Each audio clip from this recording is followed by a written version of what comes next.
সাজিয়ে আর পাশে একটা ঝুড়িতে কচি কচি তালের শাঁস ছাড়িয়ে রেখে বিক্রি করছে। তাল গাছের নিচে হারিকেন হাতে এক ভয়ঙ্কর ডাইনি দাঁড়িয়ে, আর তাল গাছের উপরে সাদা শাড়ি পরা এক বুড়ি তাল পাড়ছে। রাত তখন ঠিক 1:45।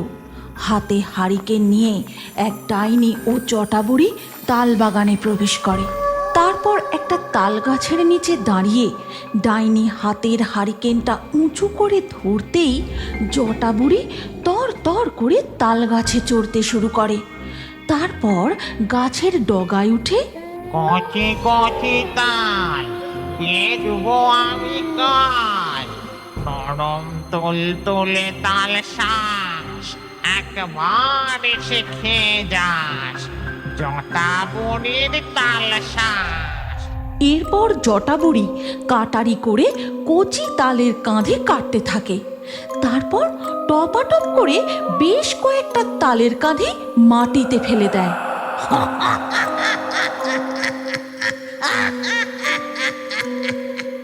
তারপর জটা বুড়ি নিচে নেমে আসে। ডাইনি ও জটা বুড়ি তালের কাঁধিগুলো নিয়ে তাল বাগানের মধ্যে দিয়ে কোথায় যেন চলে যায়। এর পরের দিন সকালবেলা রামপুরের হাটে দেখা যায়, খেয়ে যাও খেয়ে যাও, আম পোড়ার শরবত খেয়ে যাও। এমন ঠান্ডা শরবত খেলে একেবারে কাঁপুনি দিয়ে শীত ধরে যাবে। খেয়ে যাও খেয়ে যাও, পাঁচুর স্পেশাল আম পোড়ার শরবত খেয়ে যাও। এ হলো পঞ্চানন। রামপুরের সবাই ভালোবেসে পাঁচু বলে ডাকে।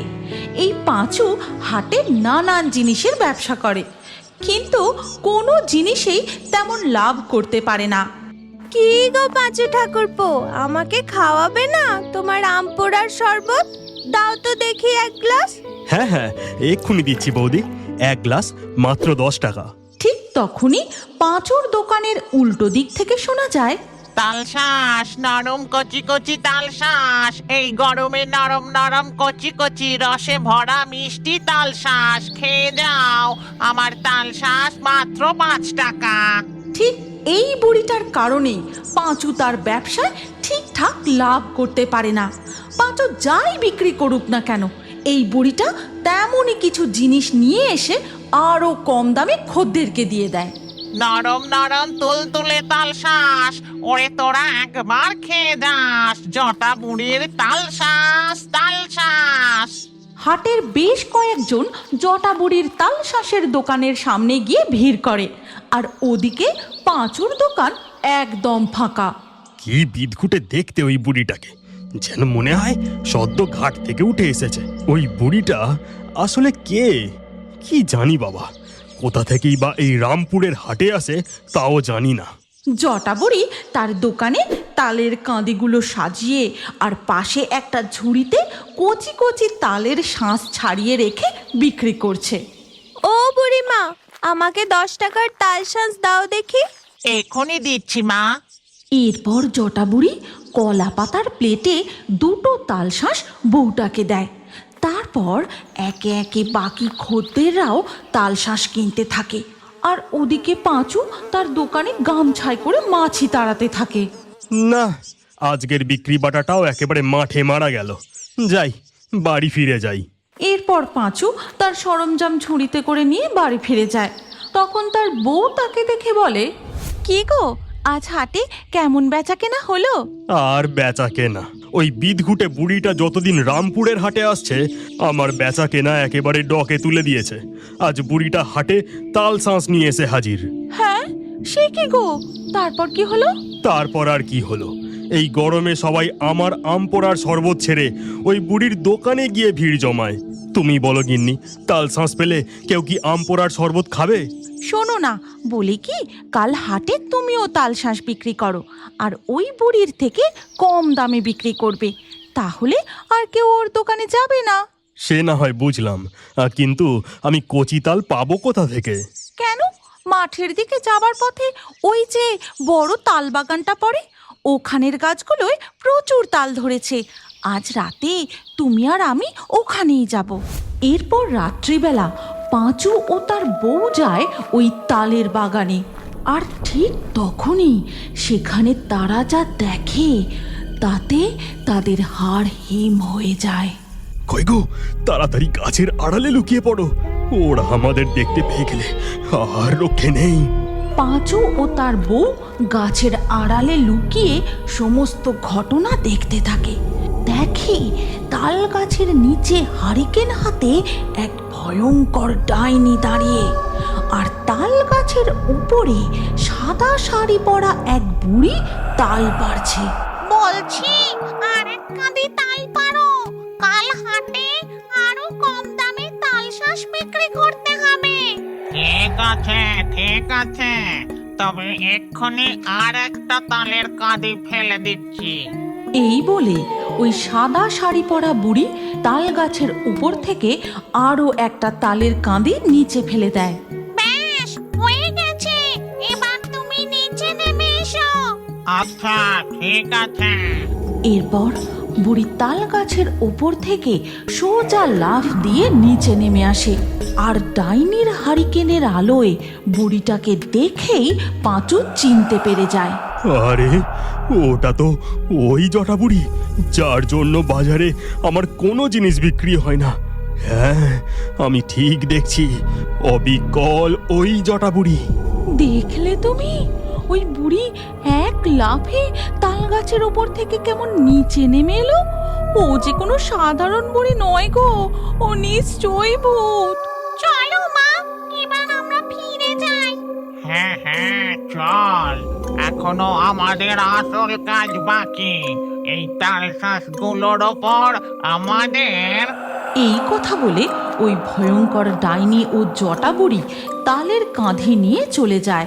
তার মানে ওই ডাইনিটা হলো ওই জটা বুড়ির মেয়ে। দুই ভুতুরে মা মেয়ে মিলে। এখান থেকে চলো, এই তাল বাগানে গাছে উঠে তাল পাড়া ঠিক হবে না। আমাদের পুকুর পাড়ের তাল গাছগুলোতে কয়েক কাঁদি তাল ধরেছে, তুমি কাল সকালে ওইগুলোই পেরে নিয়ে হাটে যেও। ঠিক আছে, তাই করব। এই রাত বিরেতে আর তাল গাছে ওঠা উচিত হবে না। কাল সকালেই তাল পেরে হাটে নিয়ে যাব। পাঁচু ও সুনিতা তাদের বাড়ি ফিরে যায়। এরপর ধীরে ধীরে সকাল হয়ে যায়। পাঁচু নিজেদের গাছ থেকে কচি তাল পেরে হাটে নিয়ে গিয়ে দেখে ততক্ষণে ওই জটা বুড়ি তার দোকান সাজিয়ে তাল শাঁস বিক্রি করতে শুরু করে দিয়েছে। নরম নরম তুলতুলে তাল শাঁস, ওরে তোরা একবার খেয়ে যাস জটা বুড়ির তাল শাঁস তাল শাঁস। একে একে সবাই বুড়ির তাল শাঁসের দোকানে ভিড় জমায়। এই দেখে পাঁচু ডাক দিতে শুরু করে, আমার দোকানের তাল শাঁস খেয়ে যাও, মিছরির মতো মিষ্টি জলওয়ালা নরম তুলতুলে তাল শাঁস। টাকায় একটা করে, টাকায় একটা করে, দামে কম গুণে ভালো, পাঁচুর স্পেশাল কচি কচি তাল শাঁস। পাঁচুর ডাকে কোনো লাভ হয় না। আজ যেন সব খদ্দের সম্মোহিত হয়ে বুড়ির তাল শাঁস খেতে থাকে, আর তার বদলে কেউ তার গলার সোনার হার, কেউ কেউ আবার হাতের চুড়ি, সোনার আংটি দিতে থাকে। আরে আরে, খদ্দেরগুলো পাগল হলো নাকি? ওই বুড়িকে ওরা নিজেদের সোনার অলংকার কেন দিয়ে দিচ্ছে? বুঝেছি, ওই বুড়ি তো আর কোনো সাধারণ বুড়ি নয়, ও নিশ্চয়ই তাল শাঁসে কিছু করেছে।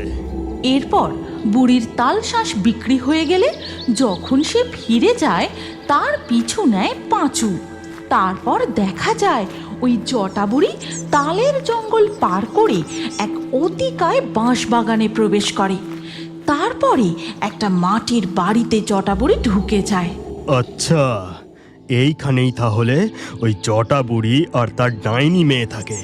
আমাকে এই ব্যাপারখানা আমার বউকে জানাতে হবে। এরপর পাঁচু বাড়ি ফিরে গিয়ে তার বউকে সব কথা জানায়। এই ব্যাপারটা আমার মোটেও সুবিধের মনে হচ্ছে না। ওই জটা বুড়ি ও তার ডাইনি মেয়ে মিলে নিশ্চয়ই কোনো বড় ষড়যন্ত্র করছে। সন্ধেটা হতে দাও, তারপর তুমি আর আমি গিয়ে একবার দেখে আসবো ওরা ওই ঘরে কি করে। এরপর সন্ধ্যা হতেই পাঁচু ও তার বউ যায় ওই জটা বুড়ির কুঁড়ে ঘরের কাছে, আর লুকিয়ে লুকিয়ে জানলা দিয়ে দেখতে থাকে। মা, আর মাত্র কদিন তুমি রামপুর হাটে এইভাবে জাদু করা জিনিস বিক্রি করলেই সমস্ত গ্রামবাসীর সোনা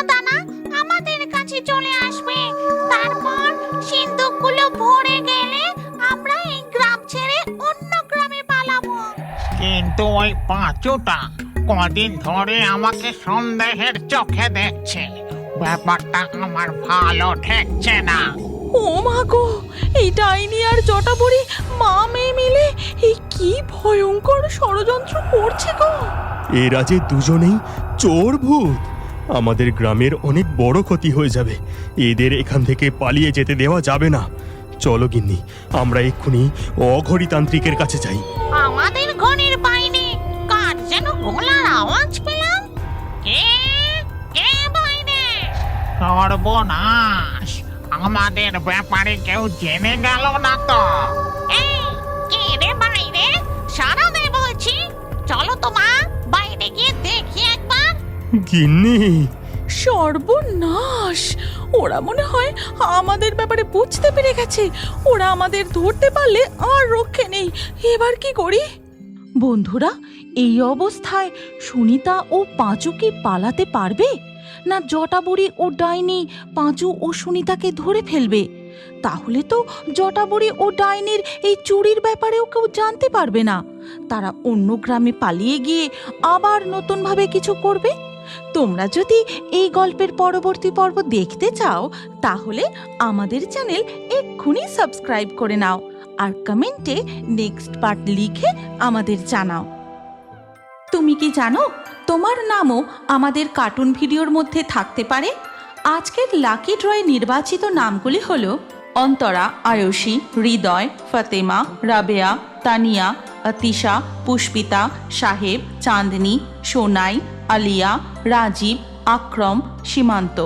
আপনার নামসহ সেরা কমেন্ট করে পরবর্তী ভিডিওতে দেখার জন্য এক্ষুনি ফেয়ারি টুনস ভূতের কার্টুন চ্যানেলটি সাবস্ক্রাইব করে নিন।